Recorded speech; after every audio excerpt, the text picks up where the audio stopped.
having me here today. I'm pleased to be here to talk about these historic standards. I'm at MIT and I do research in atmospheric science, and I look at the pathways by which mercury actually reaches the environment and what it does once it gets there. So I've spent much of my career studying the ways in which mercury reaches the environment, where it then affects human health. So I've tracked the path that mercury travels from power plants, which are the nation's #1 source of mercury, through the air, into waterways, and then eventually to the fish we eat. And I've also analyzed the steps we could take to prevent further contamination.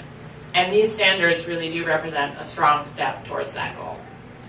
These mercury standards help prevent the developmental delays and neurological damages that can come from eating contaminated fish.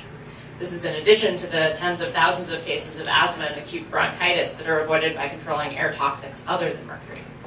Specifically on the mercury standards, these will especially protect newborns, who are at greater risk during their development. It's been estimated that more than 300,000 newborns in the US are exposed in utero to dangerous levels of mercury, and this can cause lower IQ and neurological damages. Importantly, this standard will have a large impact right here in the Northeast, especially for people who eat fish caught in local waterways. And that's because mercury released from US power plants contaminates what's nearby. These standards will especially benefit residents here in Massachusetts in the Northeast because we're downwind of highly emitting power plants in coal mining and producing states. And you can see this from our map, which shows the fraction of mercury entering the environment that comes from domestic sources. Here in the Northeast, most of the mercury that enters our waterways comes from the sources in the US that will be controlled by these standards.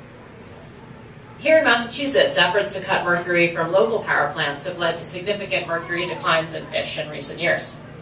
This experience has shown that tough standards can have a substantial effect on the environment and the environment nearby sources and downwind of sources.